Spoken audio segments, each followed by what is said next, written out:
কৃতজ্ঞতা, কিছুটা হলেও রোদ উঠেছে, শীত কেটে যাচ্ছে, বডিতে ময়েশ্চার ধরে রাখার জন্য আপনার বেস্ট মাধ্যম হতে পারে লিলি হুইপশিয়া বডি ওয়াশ। 72 আওয়ার্স পর্যন্ত আপনাকে প্রোটেকশন দেবে। ডিসকাশন করতে চাই বাংলাদেশের ক্রিকেট নিয়ে। এই মুহূর্তে ইমার্জেন্সি মিটিং চলছে among the directors of Bangladesh cricket board. আমি যে খবরটা পেয়েছি, এই মিটিং শেষ পর্যন্ত কতক্ষণ চলবে, এই মিটিং এর আউটকাম কি হতে পারে সেটা নিয়ে যথেষ্ট থমথমে সিচুয়েশন রয়েছে। কেন রয়েছে সেই আলোচনাটা মিটিং শেষ হলে নিশ্চয়ই একটা ডিফারেন্ট কন্টেন্টে জানাবো। তবে Bangladesh cricket board, cricketer, cricket সমর্থক, সাংবাদিক সবার জন্য একটা বড় নিউজ। কালের কণ্ঠে মাসুদ পারভেজ ভাই একটা নিউজ করেছেন এবং সেই নিউজটা ভেরি মাচ আমার কাছে মনে হয় significant according to the current situation.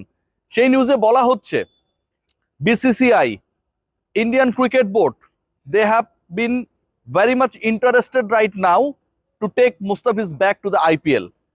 IPL এ মুস্তাফিজুর রহমানকে নেয়ার জন্য, ফিরিয়ে নেয়ার জন্য ভারতীয় ক্রিকেট বোর্ড বাংলাদেশ ক্রিকেট বোর্ডের সাথে যোগাযোগ করেছে, নাম্বার 1। নাম্বার 2, এই যোগাযোগ করা হয়েছে সরাসরি প্রেসিডেন্ট আমিনুল ইসলাম বুলবুলের সাথে।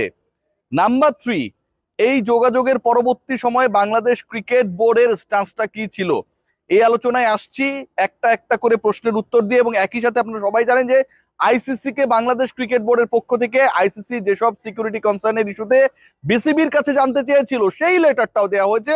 বাংলাদেশ ক্রিকেট বোর্ড সেখানটায় কি মেনশন করেছে সেই ব্যাপারগুলো রয়েছে আমার এই কন্টেন্টে। প্রথম পয়েন্ট যেটা, বিসিসিআই বাংলাদেশ ক্রিকেট বোর্ডের কাছে সরাসরি যোগাযোগ করেছে and that was like a phone call Aminul Islam বুলবুলের কাছে।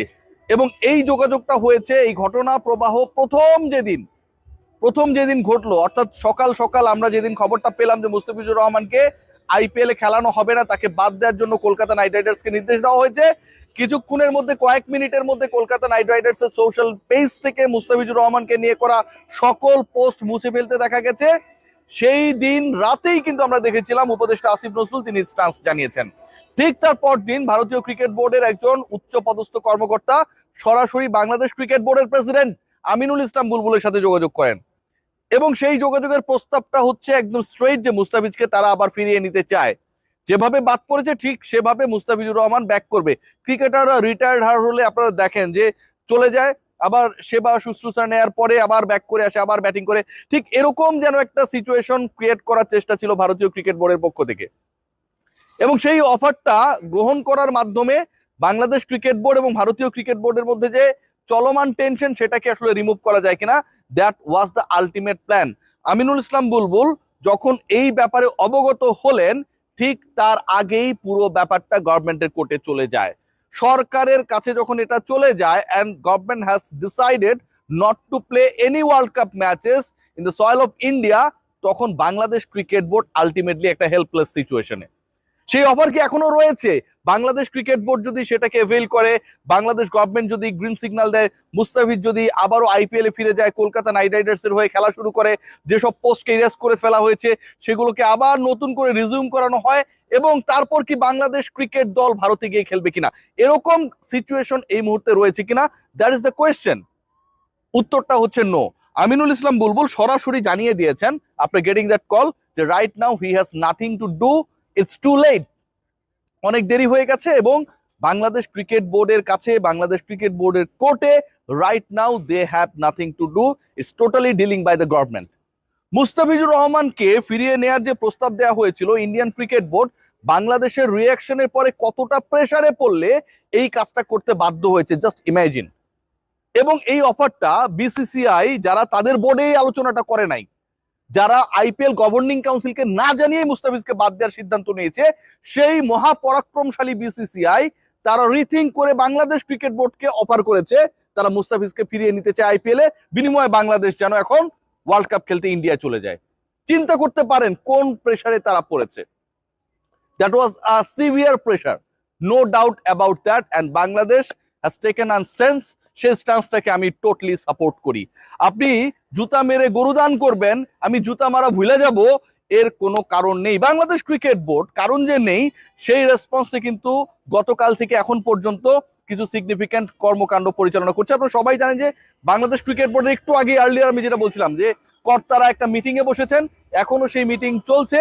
12টার পর থেকে এই মিটিং শুরু হয়েছে, কখন শেষ হবে কেউ জানে না। ক্রিকেট বোর্ডের ওয়ার্ল্ড কাপ স্ট্যান্স নিয়ে এই মিটিং এ আলোচনা হচ্ছে। তবে তার আগে আইসিসির কাছে Bangladesh cricket board has given the letter in response Bangladesh cricket board যেটা বলেছে, কয়েকটা পার্টে বলেছে। প্রথমত, মুস্তাফিজকে বাদ দেওয়া মানে বাংলাদেশের ডিগনিটিকে প্রশ্নবিদ্ধ করা। এখন অনেকে মেলাতে পারেন যে ওয়ার্ল্ড কাপ এবং আইপিএল দুটো তো ডিফারেন্ট। ওয়ার্ল্ড কাপ হচ্ছে কার মাধ্যমে? ওয়ার্ল্ড কাপ হচ্ছে আইসিসির মাধ্যমে। আইপিএল এর আয়োজক Indian cricket board. So Indian cricket বোর্ডের কোন একটা ডিসিশনের কারণে আইসিসির আয়োজনে বাংলাদেশ খেলবে না কেন? অনেক ভারতীয়রা এই প্রশ্নগুলো তুলছে। ভাই, সবচেয়ে বড় ব্যাপার যেটা, সেটা হচ্ছে দুটো আসরই তো ইন্ডিয়ায় অনুষ্ঠিতব্য। বাংলাদেশের হয়ে মুস্তাফিজ আইপিএল এ খেললেও ইন্ডিয়ায় খেলতো, বাংলাদেশ দল বাংলাদেশের প্রতিনিধিত্ব করে ওয়ার্ল্ড কাপে খেললেও সেটা ইন্ডিয়ায় খেলতো।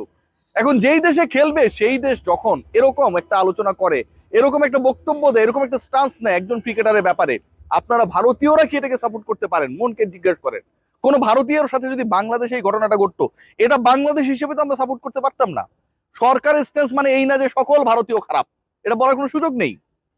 অনেকেই পুরো ব্যাপারটাকে প্রপার ওয়েতে রিয়েক্ট করছে, তারা ব্যথিত। শশী থারুরের মতো একজন প্রাজ্ঞ রাজনীতিবিদ এই ব্যাপারে রিয়াকশন দেখিয়েছে।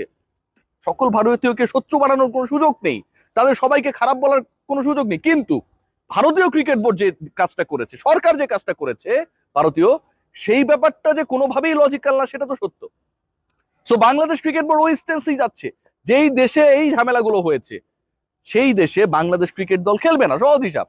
এবং উগ্রপন্থী সংগঠনগুলো যারা একজন মুস্তাফিজকে কেন্দ্র করে সিকিউরিটি থ্রেট ক্রিয়েট করেছে, সেই উগ্রপন্থী সংগঠনগুলো বাংলাদেশ দলের এতগুলো ক্রিকেটার, এবং এখানে ধর্মীয় পরিচয়টাই মুখ্য হয়ে গেছে যে মুসলমানদেরকে অ্যাটাক করো, সেই জায়গায় তারা যে পরবর্তী সময়ে কোনো উগ্রপন্থা গ্রহণ করবে না সেটার গ্যারান্টি কিন্তু কেউ দিতে পারে না।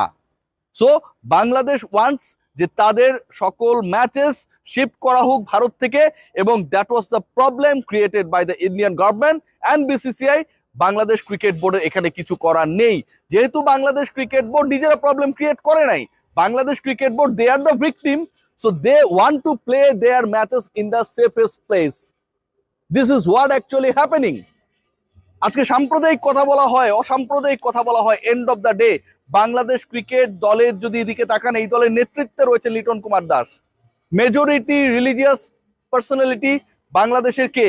মুসলিমরা। কিন্তু লিটন কুমার দাসকে নিয়ে কোন মুসলমানের ধর্মীয় পরিচয়ের উপর ভিত্তি করে কখনো কোনো প্রশ্ন তোলা হয়েছে? Liton Kumar Das is our captain, he is the finest cricketer, he is our brand. So this is what the thinking of us.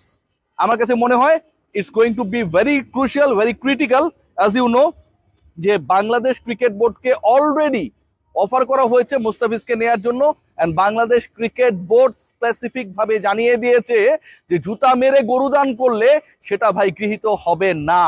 Bangladesh cricket বোর্ডের কোর্টে এখন কোনো কিছুই নেই, decision has been given by the government. So মুস্তাফিজকে আপনারা নিতে চাইলো, আইপিএল এ ব্যাক নিতে চাইলো, Bangladesh is not going to play their world cup matches in Indian soil. That's what actually the news I have. পরবর্তী সময় যে রানিং মিটিংটা চলছে সেটার পরে নিশ্চয়ই আপনাদেরকে আরো আপডেট দিতে পারবো। Take care.